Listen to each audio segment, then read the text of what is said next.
Hey everybody, today I'm going to show you how to make a digital choice board.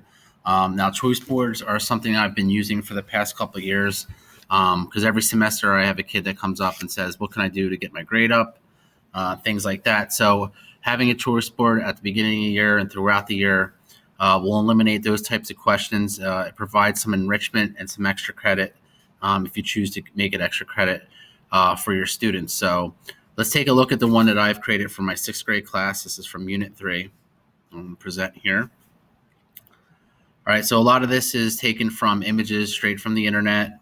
The documents are right from our textbook. I've used the Bitmoji Classroom and the Bitmoji icons, which have been really fun to use. So what this says is that for every unit, there will be 4 activities. Each activity is an enrichment worksheet. This is taken right from our book, as I said. The student can print out the worksheet, complete the work. It must be done completely and accurately. If it is done correct, they will get 2 extra points towards the quiz, not test, of their choice.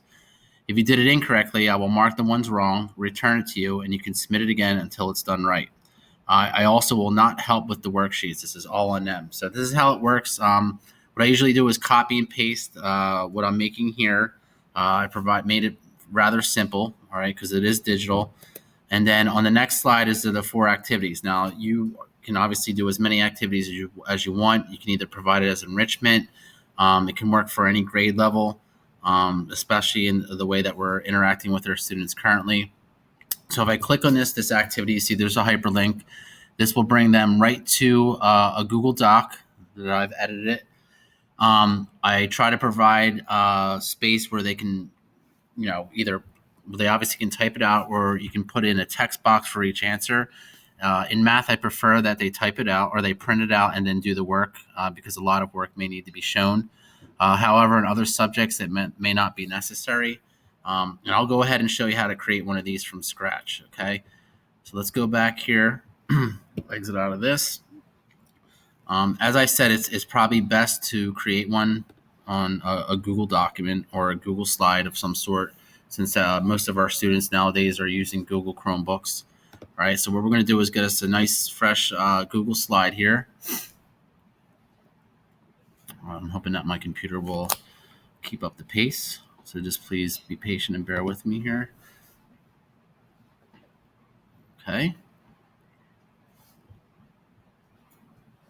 All right, so you can entitle this whatever you want. And the nice thing is once you get it set up, you can manipulate it however you want from one year to the next. We'll call this Demo Choice Board. All right, so I try not to do too many slides because it can get rather overwhelming for a student to navigate. Depending on your grade level, that's completely up to you. So let's try and make it similar to what I've had before that I just showed you. So I'm going to go upload from computer. Actually, let's try and get one fresh from the internet. All right, so we'll search the web. All right, so for our background, I'm just going to type in cork board and see what we come up with.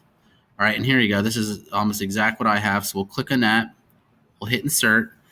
Now, just like with painting or any other type of artwork, this is going to be our first layer.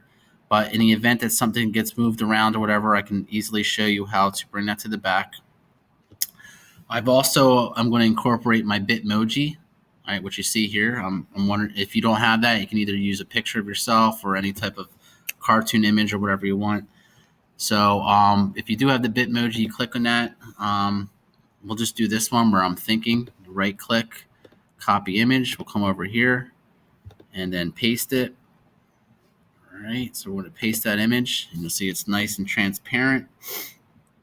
All right, move that wherever you like. And then if you even want to entitle this so the kids know what they're looking at, we can say it's, I don't know, we'll put that in here, change the font size. We can say it's Unit 4 Choice Board.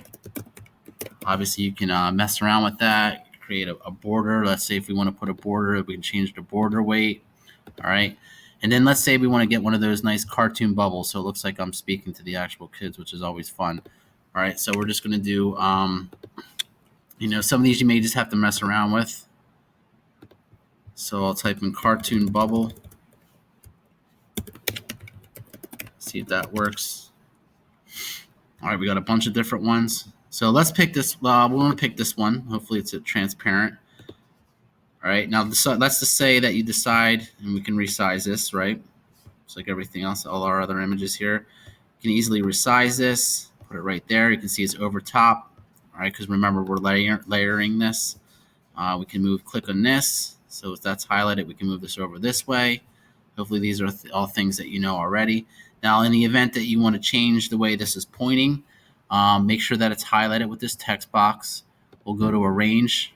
We can rotate. We can flip it horizontally, so there it goes that way. You can always go back. All right, and then within here, we can type our whatever we want to say in there. If you do so, you're going to want to do a text box that you may have to manipulate here and there.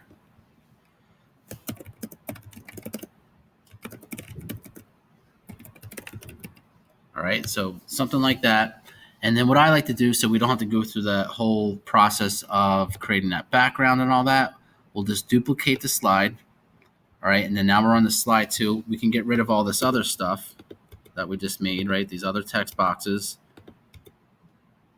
Okay, and then we have this fresh corkboard, right? So why not, no need to reinvent the wheel. So if you look at, remember what I had before, I had those nice little sticky notes. So it's as simple as that. We'll search the web, clear this out, type in sticky note, and here you go. We have this, we have all these other ones.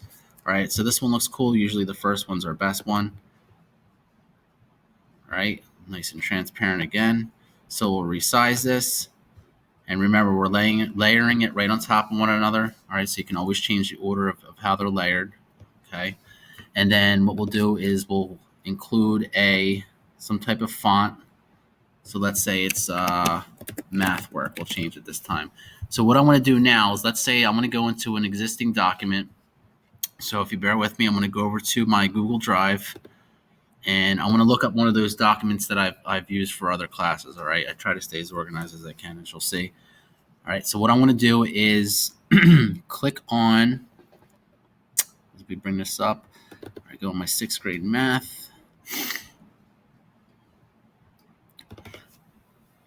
All right, so almost any type of document, even if it's a PDF, will allow you to grab some type of URL. All right, I personally prefer to use like a Google Doc of some sort. It's much easier to manipulate. If you do any type of modifications to it, it's there to change. So let's see. So let's say I have this mid-chapter review that I made, right, for Unit 3. I want to open up that. All right. And now you can do this with any type of Google Doc. All right. We want to go over to our share button, all right, which is right here. Now, depending on what district you work in, they usually default it so that it's only shareable with your particular district or anyone that has that district email. Okay. Once this loads up, I have a lot of images in here. It takes a while. But you should have the ability to click on this share button. Okay. It's taking a little bit.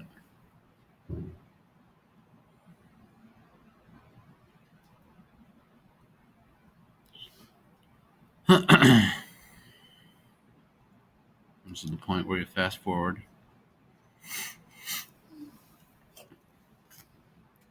All right. All right, so it's not letting me share that, but it should. All right, so let's try again.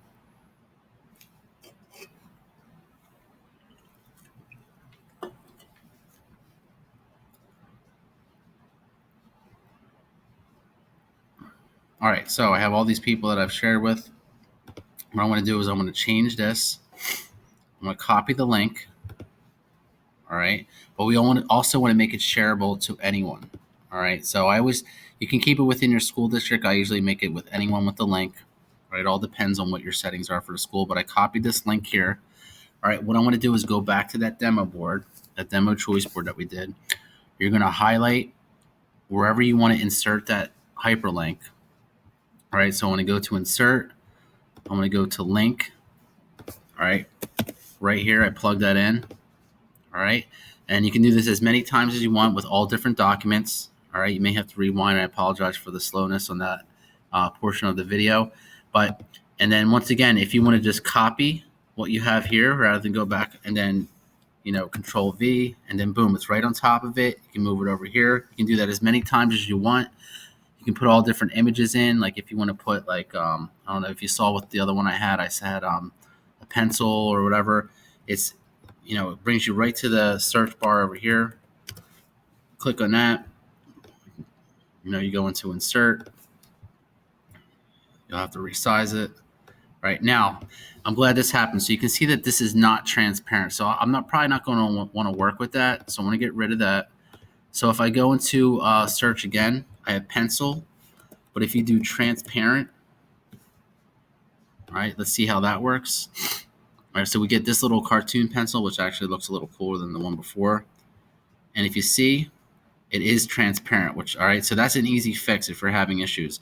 Also, if I don't want it like that, I can grab this little part here where it's a bullseye, spin it however I want. You can resize it. All right, there's endless possibilities to do this with the choice board.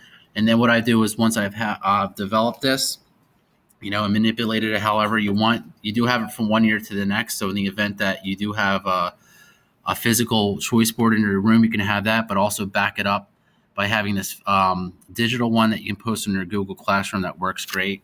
I've had a lot of luck with it this year. The parents have been very pleased to allow their kids to get that extra support or those extra points. And like I said, you can make it whatever you want. We know that the kids are pretty well versed in the technology part of this, so it's not easy for them to navigate. So if you have any questions or if you'd like me to share a template of some sort, just leave a comment and I will do so. Otherwise, have a great day. I would love to hear if there's any questions that you have. Just leave the comments below. Thank you.